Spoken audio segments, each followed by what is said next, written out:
வணக்கம்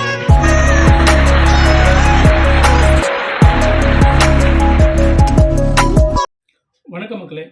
இன்னைக்கு நம்ம பார்க்க போகிற படம் சுதா கொங்கராவ் டைரக்ஷனில் சிவகார்த்திகேயன் நடிப்பில் வெளிவந்துக்கிற பராசக்தி படம். ஃபைனலாக பல தடைகளை தாண்டி சோலோவாக படம் ரிலீஸ் ஆகிடுச்சு.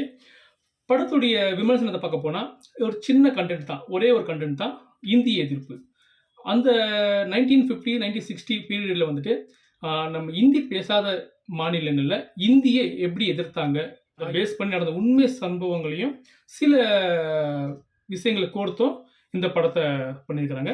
எல்லா மாநிலமும், இந்தியாவில் இருக்கிற எல்லா மாநிலமும் இந்தி பேசாத மாநிலங்களில் எப்படி இந்தி எதிர்ப்பு போராட்டத்தில் அவங்களுடைய பங்கு இருந்தது அப்படிங்கிறத ஒரு சுதாசனமாக சொல்லிட்டு போயிருக்கிறாங்க படத்தில். ஸோ இதில் சிவகார்த்திகனுடைய ரோல் என்னென்னா, தமிழ்நாட்டில் மாணவர் அணியில் இந்திய எதிர்ப்புன்னு ஒரு சங்கம் இருக்கு இல்லையா, அந்த மாணவர் அணியில் சிவகா தலைவராக இருக்கிறாரு. ஸோ அவர் வந்து அதை வழி நடத்துகிறாரு. ஆரம்பத்துலேருந்து ஒரு 2-3 போராட்டங்கள், அது முடிவு, இந்திய எதிர்ப்புங்கிறத எப்படி தற்காலிகமாக அவங்க தடை செஞ்சாங்க அப்படிங்கிறத பேஸ் பண்ணி தான் படம் அமைஞ்சிருக்குது. இதில் மெயின் செகண்டு பார்க்க போனால் ஜெயம் ரவி. ஸோ இவருடைய கேரக்டர் வந்து இதில் வந்து டோட்டலி நெகட்டிவ் கேரக்டராக வடிவமைச்சிருக்கிறாங்க. அதாவது இந்திக்கு ஆதரவாக அவர் இருக்கிறாரு. ஸோ கேரக்டர் எப்படி மேக்கப் பண்ணியிருக்கிறாங்கன்னா, ஸோ ஹிட்லர் எல்லாருக்கும் தெரியும், ஹிட்லரை பேஸ் பண்ணி ஒரு கேரக்டரை மாடிஃபை பண்ணிக்கிறாங்க.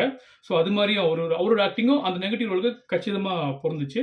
இதுக்கு அடுத்தபடியாக ஒரு ஈக்குவல் கேரக்டர் பார்க்க போனீங்கன்னா ஸ்ரீலீலா. ஸோ அவரு சிவகார்த்திகேயன் ஜோடியாக வராங்க. அவங்க அந்த தமிழ்நாட்டில் ஒரு எம்பியோடைய பொண்ணாக இருக்கிறாங்க. அவங்களும் இந்திய எதிர்ப்புக்கு இவங்க கூட சேர்ந்து அவங்களும் ட்ராவல் பண்ணுறாங்க. ஸோ இந்த ஒரு ஸ்டோரியில் ஒரு சின்ன ஒரு காதல் கதை இவங்களுக்கும் சிவகார்த்திகேயனுக்கும். அப்புறமா பார்த்தீங்கன்னா அதர்வா அவருக்கு சிவகார்த்திகேயன் தம்பியாக வராரு. அவருடைய கேரக்டரும் இதில் கொஞ்சம் பேசும்படியாக இருக்குது. அந்த காலத்தில் அறிஞர் அண்ணா அவங்க அந்த கையில் எடுத்த அந்த இந்திய எதிர்ப்பு போராட்டத்தை பேஸ் பண்ணி பண்ணியிருக்கிறாங்க. ஸோ இதில் அறிஞர் அண்ணாவா வந்து நம்ம சேத்தன் நடிச்சிருக்கிறாரு. ஒரு 80% பக்காவாக அவருடைய ஃபேஸ் வந்து அவருக்கு ஒத்து போகுது. ஸோ அதனால கொஞ்சம் நல்லா இருக்குது. அது ஒரு கேரக்டர் நல்லா இருக்குது கொஞ்சம், அது ஒத்து போடுறதால. ஸோ மற்றபடி பார்த்தீங்கன்னா மியூசிக் வைஸ் பார்த்தீங்கன்னா ஜிவி பிரகாஷ் மியூசிக்கே பெரிய சொல்லும்படி எதுவும் இல்லை. ஆனால் அந்த ஸ்க்ரீன் பிளேக்கு என்ன தேவையோ அதை மியூசிக்கில் கரெக்டாக எடுத்துகிட்டு வந்துருக்காரு. அந்த இடத்துல சில இடத்துல ஃபீல் பண்ண வைக்கிறாரு. ஸோ மற்றபடியாக மியூசிக்கில் ஒன்றும் பெரிய அளவில் ஒன்றும் இதில் ஒரு இது பண்ணிட்டு இல்லை. ஓவராலே பார்த்தீங்கன்னா படத்தில் வந்துட்டு இந்திய எதிர்ப்பு போராட்டம் அது ஒன்றே பேஸாக வச்சு ஸ்டார்டிங்லேருந்து எண்டு வரைக்கும் ட்ராவல் பண்ணியிருக்காங்க. கடைசியில் இந்திய எதிர்ப்பு ஜெயிச்சாங்களா இல்லையா அப்படிங்கிறது தான் இந்த படத்துடைய ஒரு ஸ்டோரி. சென்சர் போர்டில் படத்துக்கு 25 கட்டுன்னு சொல்லியிருக்கிறாங்க. இவங்க அதை கரெக்ஷன் பண்ணியிருக்கிறாங்க. ஆனால் நம்ம படத்தை பார்க்கும்போது நிறைய கட்டு இருக்கிற மாதிரி ஃபீல் ஆகுது. சில இடங்களில் வந்து சீன் வந்து அங்கேயே ட்ராப் ஆகுது.